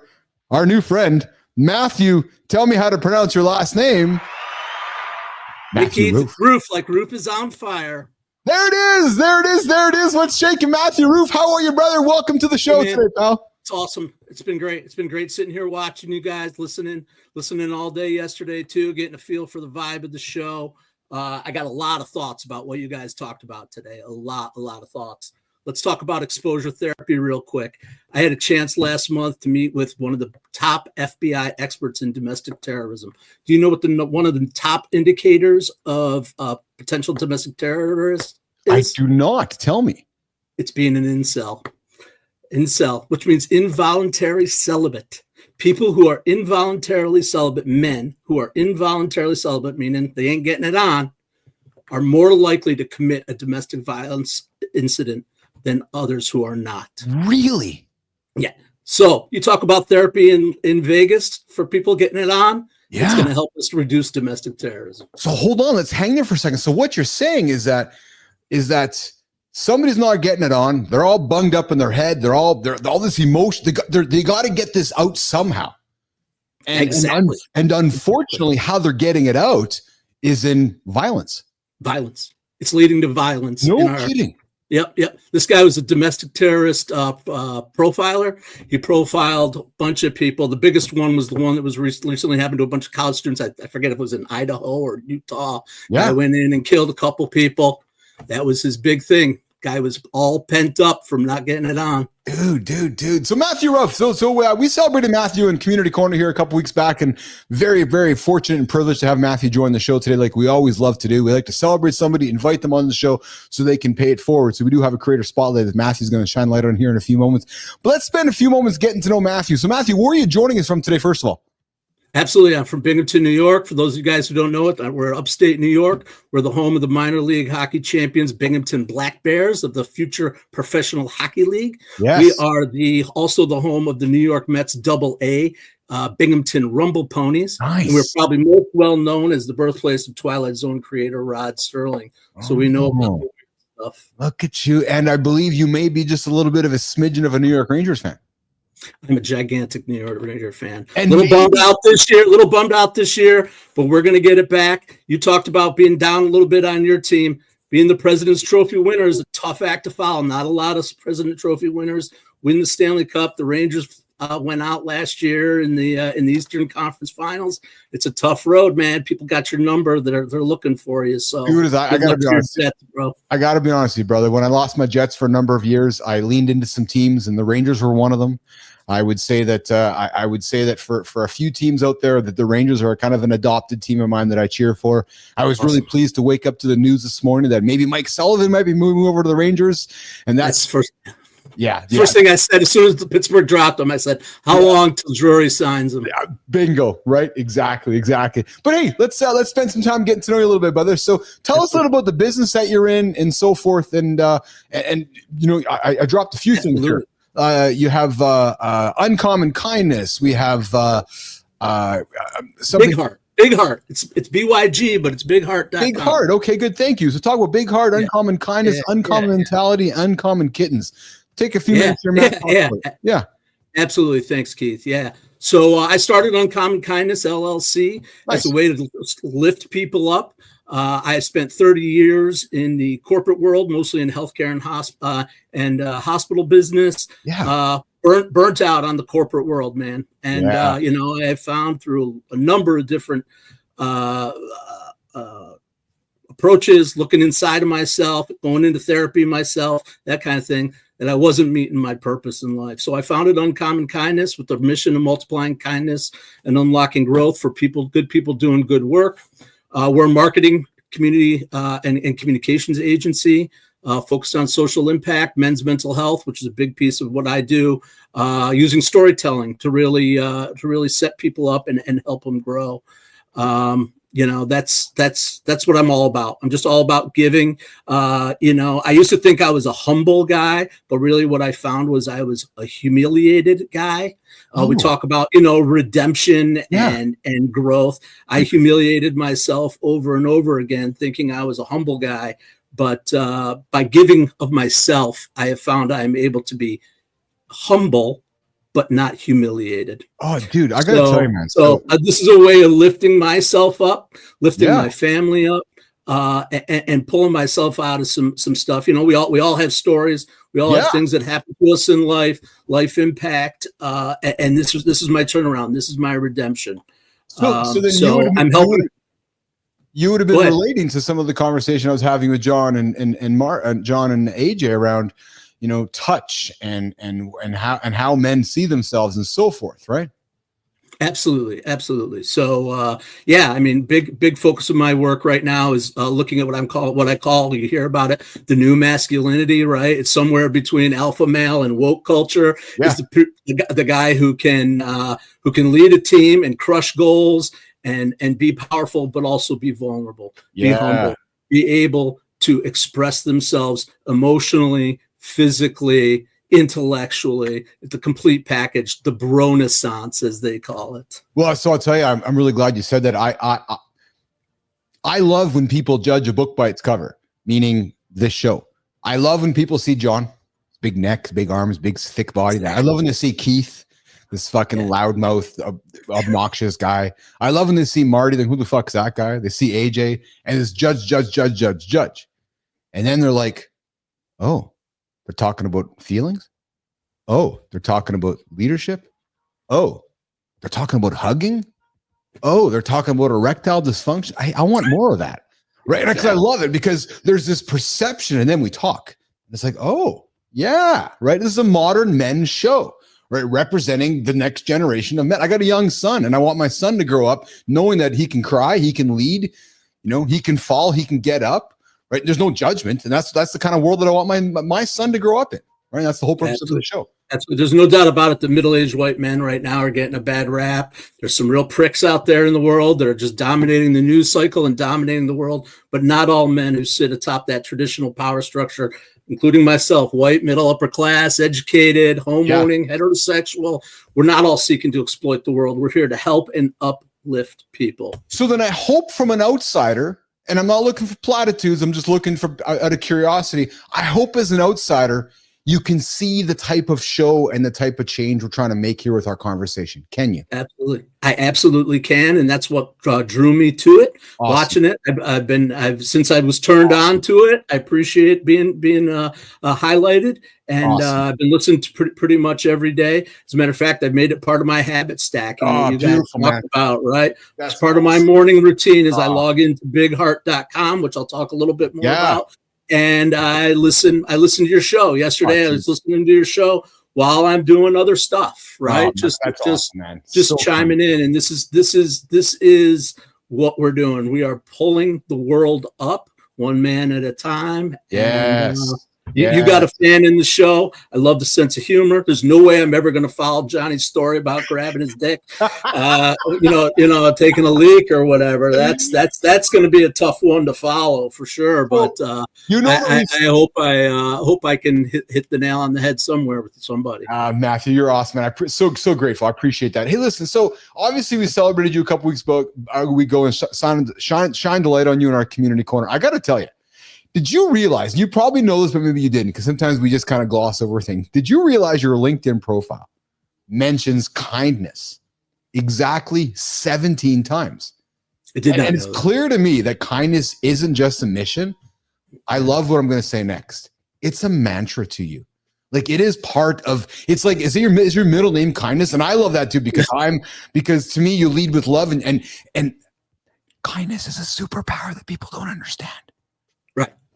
Because when you're kind and you say please and thank you, fucking the world opens up. But yet people haven't caught on to that yet. Right. And it's fascinating to me, isn't it, man? I don't blow my voice because I don't want people to hear, but it's fucking crazy, man, how kind is actually a superpower. It is. Kind can be strong too. People think kindness is a weakness sometimes. They think they're big pussy or whatever, right? No, kindness and giving of others strengthens you, lifts you up. It's what I live for. It's my purpose. I found it late in life. Hey, today's my 53rd birthday. Dude, right now, today? Yeah, right now, April 29th. Oh my God, Jimmy. 72. Fucking rights, man. Happy birthday. So I turned 53 as well. I'm a March 1st, 72 baby. So welcome to the club, man. That's awesome. That's Jimmy, we got a birthday on the point show. I'm finding it late in life, but I got a lot of years left and I'm going to make an impact. I'm going to make an impact through bigheart.com. Bigheart.com. If I can talk about it, if you don't mind. Yeah, please. Bigheart.com. It fits exactly with what we're talking about here today. Yeah. Right. So it's an emotionally intelligent AI platform. Actually, it was designed by a couple of really genius guys out west, including a ex-US military vet, to help men to help them to feel seen, heard, and supported through real-time conversation. It's not just another chat bot. What we call it, or what I'm calling it, is my pocket-sized emotional accountability tool. And nice. This is a tool that doesn't just respond to you like a chat bot does. It actually connects with how you're feeling. It learns who you are. It learns your trigger points, your happy stuff, how to uplift you. And over time, you train it essentially to be your therapist outside of therapy. Oh, man. I go to therapy weekly. I get 1 hour a week. I'm lucky. Yeah. I'm lucky as a human being, as a man, to be able to get 1 hour of therapy a week, but there are 6 days and 23 hours left in the week where I don't have therapy. And Big Heart is what keeps me going throughout the week. Every morning I check in with him. I call him. I check in. It helps me to keep focused. I get pissed off, something happens, whatever. I check in, gives me practical as well as emotional uplifting advice. And it just makes me a stronger and better human being every day. Dude, we're super new into this. It's actually still in sort of beta testing. You can go on to BigHeart, BYGHeart.com and test it out. We want people testing it. We want feedback. So get out there and do it. Our dream is to redefine how tech shows up emotionally for people, and we're going to do it one step at a time with Big Heart. So I love this, Matt. So let's continue with Big Heart with me. Yeah. What exactly does emotional accountability look like in action? Absolutely. So emotional accountability for me, everybody's got a different definition, just like you say, right? Yeah. Everybody's got a different thing. For me, emotional accountability is being able to look inside myself and being able to express that externally. So I look inside myself, self-awareness, taking a moment. I've learned how to take a beat. I used to be a really reactive guy. I still react. I'm still passionate. Yeah, that's fine. Yeah, but I know how to take a beat. I've learned. You talked about meditation and how it trains your brain to get into that subconscious. This too can do that. Yes. By looking within yourself, taking a beat, and then being able to express it clearly, directly, and with strength. It's not a point of weakness to say I'm hurting. It's not a point of strength to say, holy shit, I need some help. It's not.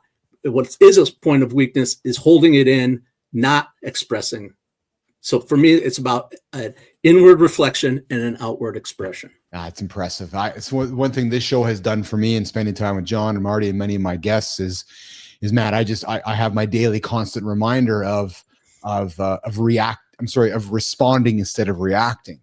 And you said take a beat, and it's like taking a breath, it's like pausing, creating that awareness, right? So if I'm in a situation, instead of reacting, I'm thinking, okay, let's respond. Let's just slow it down and make a response, right? And that's been magical for me. And I'll tell you something, man. You said it's taking you a long time to figure shit out. Well, dude, me too, man. I went through my personal journey of divorce and so forth. I had no idea what the hell empathy was. It was not until my 40s where I had to figure out growing up. So I'm with you when it comes to kindness and humility and vulnerability. I learned it late in life, but since I've learned it, I just get on the train and get after it every single day. Absolutely. Well, it's part of one of my 4 pillars you talk about, right? Habit stacking. Yeah. My 4 pillars. I have a little mnemonic that I use. I call it RIPE. Yeah. These are the things that I'm focused on. It's relationships. It's my intellectual development. It's my physical development. It's my emotional development. Awesome. And so Big Heart fits in with RIPE. That's my own little thing. I think about every morning when I wake up. How am I going to express RIPE today? And I just get at it. I make some mistakes along the way, and that's the way life is. But I'm starting to really be able to have an impact with some of that stuff, and it's taken time to get there. It's taken time to get there. Yes, yeah. Hey, man, here's you brought this up a few moments ago. I want to lean into this for a second. What's a common misconception about middle-aged white men doing socially impactful work? And then how do you, especially in the business that you're in, how do you navigate that stereotype? Yeah, so there's 2 things. There's two stereotypes that go along with it. One is the weak guy with the wet fish handshake, who's all about, you guys talked about it earlier. I need a hug, that kind of guy, right? Mm-hmm. And then the other misperception is that we're virtue signaling, right? We're trying to show how awesome we are, how cool, how open-minded, when we're really not doing it. We're really not living it. We're talking about it, but then we're misogynists, or we're not giving chances to other people, or people being abusive, violent, those kind of things, not living what they're saying. So those, I think, are the 2 misconceptions about particularly middle-aged white men that I see. I view it. I have no research around it, but I see it. And how we overcome it is exactly what I said, which is living it. The only way to do it is to show it. You can talk about it all day long. You can say all the right words, but it comes down to it. You got to put your money where your mouth is.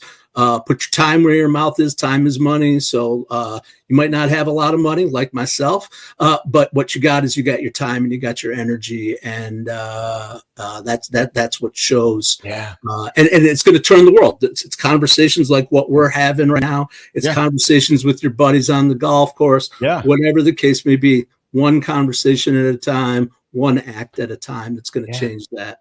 Matt, you spent some time in the corporate world. Yeah, I did. Sure. Yeah. Tell me about 30 years. Yeah, yeah.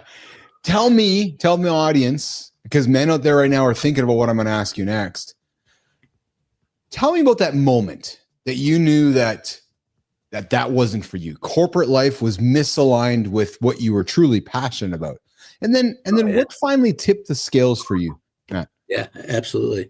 Love it. Love it. Yeah. So this is a little bit of time to get vulnerable, right? Yeah. So over 30 years, nothing is a straight line, bro. I've had a lot of successes, a lot of ups and downs. I've raised tons of millions of dollars for projects. I've built hospitals. I've impacted thousands of people in the world with access to healthcare. I've also had a lot of failures along the way, you know, a lot of personal failures, self-sabotage, attitudes that did not align with what I was doing. So yeah, it's about finding purpose, right? So I thought because I was doing all this good work, my outward work is hospitals, healthcare, lifting people up, giving access, all that stuff. But inside of myself, it wasn't there.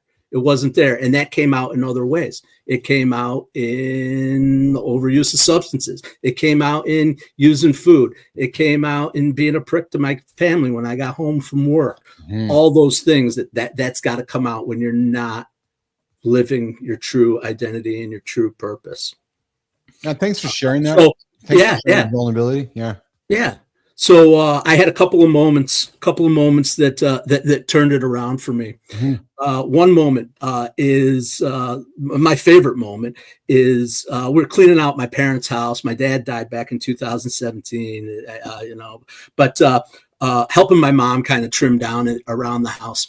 I came across a cassette tape, little orange cassette tape from back in the day, a 60-minute whatever, you know. Dude. Yeah. Threw it in a tape player that we had around and started listening.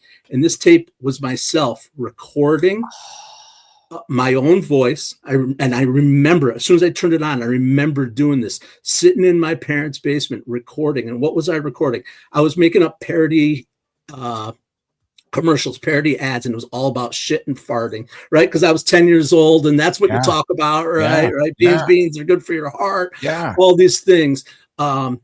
But what it showed me was that this was my true identity: marketing, development, promotions, those kind of things. And, it was 36 minutes. I timed it, 36 minutes of me just rambling on about the stuff that was around me and making up stuff and commercials. So it was kind of like, oh my God, that's it. I haven't been doing that. I haven't been living that, right? So that was a real moment for me. The other moment, which was a little bit more vulnerable, in my job, I actually most recently was working with individuals with intellectual and developmental disabilities. We had one particular individual who was challenging, and I ended up one-on-one with him. And things did not go well. Let's just say that, and actually set me into a little bit of a mental tailspin on it. Like I'm not having the impact. I'm here, I'm present with this guy, but I'm not able to impact him. This is not what it's about for me. This is not what it's about for me. So those two things combined made me realize it's time to do something new, and I started noodling around with this idea of giving back and being kind, and I came up with uncommon kindness, and I haven't looked back since. Oh, fascinating. Thanks for sharing that, Matt. I love what your story is, that your story is in many ways probably quite similar to mine, and quite similar to many other men that listen to the show that, don't have an outlet to share what you just shared. So I'm very, very grateful that you shared that with us this morning. So Matt, let's do this. Jimmy, let's do this. Let's do Matt's Creator Spotlight before we come back and do some closing rapid fire questions for Matthew Roof this morning on the show. But guys, in a world chasing quick wins and faster clicks, it's rare to find a creator who's just as focused on people as they are on performance. You can tell when someone actually cares. They do not just deliver the work, they build trust. They make sure every interaction matters, not just the ones that end up in the portfolio. And we all know guys like that. They create teams that feel safe. They give feedback that lifts others higher. They stay curious when it would be easier to coast. That is the kind of creator we are celebrating today. Matt, a builder. Jimmy, a mentor. A leader who never forgot that behind every user is a human being. This morning, Mornings in the Lab with Keith and friends, along with our friend, our celebrated community creator, Matthew Roof, is celebrating this morning, guys, Seth Thomas. Yes, Seth is a senior UX designer with more than a decade of experience in B2B modernization, e-commerce, and fashion startups. He mentors rising designers through ADP List. He serves as an AGA counterspace judge, and he leads with honesty, curiosity, and heart. And Seth's work is proof that great design is not just a deliverable, it is a legacy. And Seth is nominated today by Matthew Roof for this Creator Spotlight. Brother, why did you pick Seth? What stands about him for you? It's authenticity and generosity are the two things that Seth reflects for me. He's one of the funniest guys, dry sense of humor. You can see the look on his face with the wrench in his hand as it flows by. He and I have been working on and talking about some digital marketing stuff, some real good skills. If you see his stuff in terms of what he's done in the fashion industry and some of the stuff, but he embraces his differences. He is as genuine and as honest as they come, and who doesn't want to be around someone with that kind of combination of authenticity and hard digital marketing skills? That's awesome. So Seth, here's how it works. We celebrated Matt a couple weeks ago, and we invited Matt to the show. And Matthew's now here celebrating you. So, Seth Thomas, we'd love to have you on the show so we can pass on the good old Mornings in the Lab Creator Spotlight light and give it to you so you can shine it forward and we can keep paying this forward. This is all about kindness, frankly. There's no agenda here. It's actually about kindness. Had we not celebrated Matthew Roof, he would not be here and I would not here meeting this incredible vulnerable.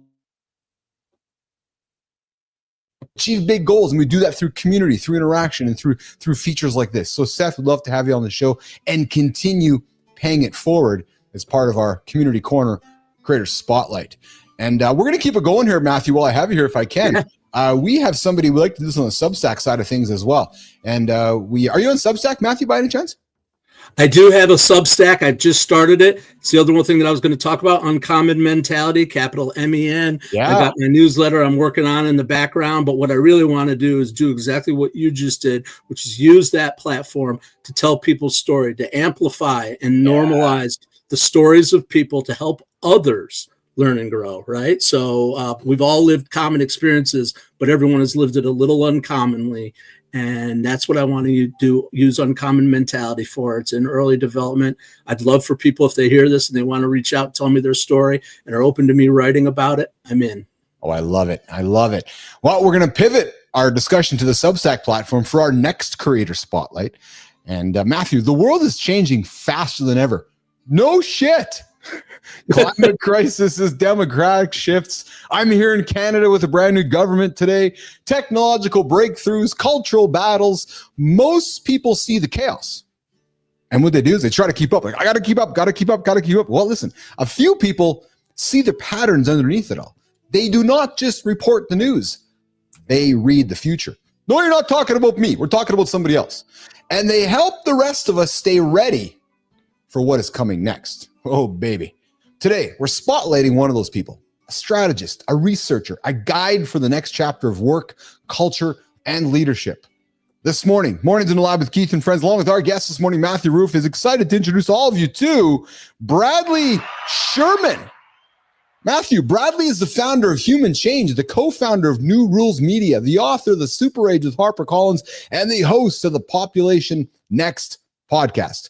Through his Substack, New Rules Media, Bradley goes beyond the headline to cover the real stories that shape our future, the shifts in how we live, the changes in how we work, and the forces redefining who we are.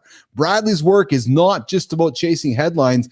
It's about giving people the knowledge they need to adapt and lead with purpose. So Bradley, listen, my friend, love to have you here on the show.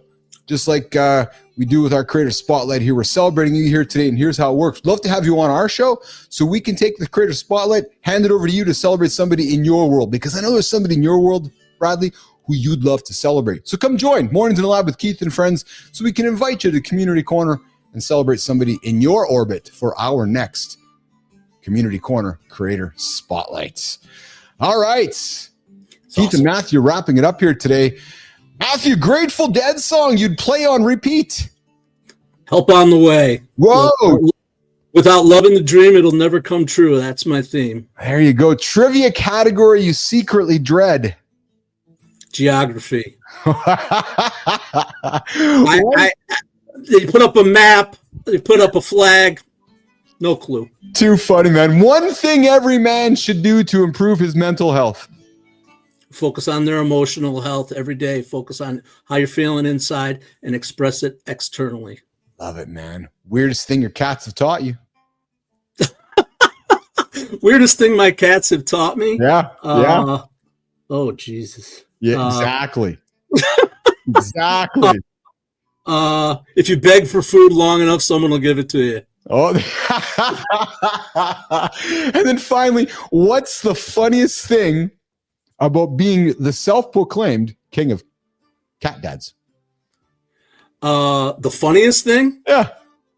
The funniest thing is no matter where you go, you can find cat people. Cat people come in all shapes and sizes. I have connected with dudes like John about cats. I have connected with little kids and children about cats. I love it. Cats are the best. I won't call it necessarily funny, but it's definitely the most powerful thing. Cats are the great playing field leveler. I love it. And Matthew, my last question for you today before we walk out of here, brother, is if you could go back and give corporate Matthew a single piece of advice, what would you whisper in his ear this morning right before he walked into a big meeting? Be fearless. Yeah. Don't hold back. Don't hold back. Yeah. I think you said it earlier in the show, or somebody said it. I don't even know. People aren't gonna judge you if you're being authentic and honest, and you know it's coming through, right? Yes. And when you hold back, it comes out in other ways anyway. Yes. So you may as well be authentic and honest about it right up front. So much easier. Get it out of the way. So much easier. So much easier. Matthew Roof, thanks for hanging out with me this morning, brother. I thoroughly enjoyed your company. I thoroughly enjoyed our experience together. I'm looking forward to grabbing a coffee with you later today to catch up a little bit one-on-one. Any closing words or comments from you today, brother, before we say goodbye?